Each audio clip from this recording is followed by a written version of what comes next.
Drama serial मेरी जिंदगी है तो कि आने वाली एपिसोड में आप लोग देखने जा रहे हैं कि अब इरफान साहब बहुत ही ज्यादा गुस्से में होता है। वो कामयार के घर जाता है। वो बहुत ही ज्यादा गुस्से की हालत में कामयार से कहता है कि मुझे तुमसे इतनी उम्मीद नहीं थी कि तुम इतने घटिया निकलोगे, मेरी बच्ची पर इतना जुल्म करोगे।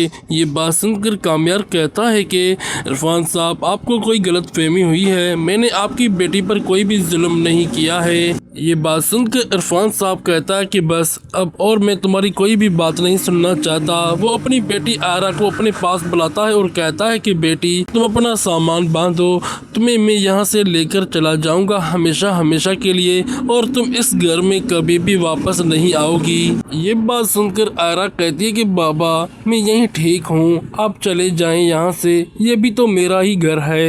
ये बात सुनकर इरफान साहब कहता है कि बेटी मैं बस और मज़ीद नहीं बर्दाश्त कर सकता तुम्हारे ऊपर ये जुल्म। ये इंसान नहीं, ये दरिंदा है, इसने तुम्हारी ज़िंदगी को बर्बाद करके रख दिया। मुझे तुमसे ये उम्मीद नहीं थी कि तुम अपने प्यार में ऐसी हो जाओगी। ये बात सुनकर आयरा कहती है कि बाबा आप यहाँ से चले जाएं, मैं यहाँ पे सब कुछ संभाल लूँगी।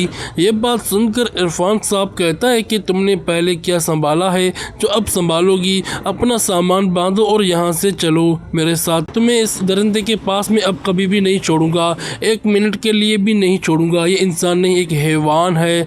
ये बात सुनकर आयरा बहुत ही ज़्यादा परेशान होती है। इरफान साहब कहता है कि बेटी जो कुछ हो चुका है, इतना सब कुछ हो जाने के बाद भी तुम्हें क्या लगता है कि मैं तुम्हें इस इंसान के पास छोड़ूंगा? तो ऐसा कभी भी नहीं हो सकता। ये बात सुनकर आयरा बहुत ही ज़्यादा परेशान होती है। आयरा कहती है कि बाबा नहीं, मैं बस कामयार के साथ ही अपनी बाकी की ज़िंदगी गुजारूंगी। इरफान साहब कहता है कि बेटी इसने तुम पर कोई जादू किया हुआ है क्या? इतना जुल्म सहने के बावजूद भी तुम इसका साथ नहीं छोड़ रही, जो कि वो तुम्हारे साथ कभी भी नहीं दे रहा।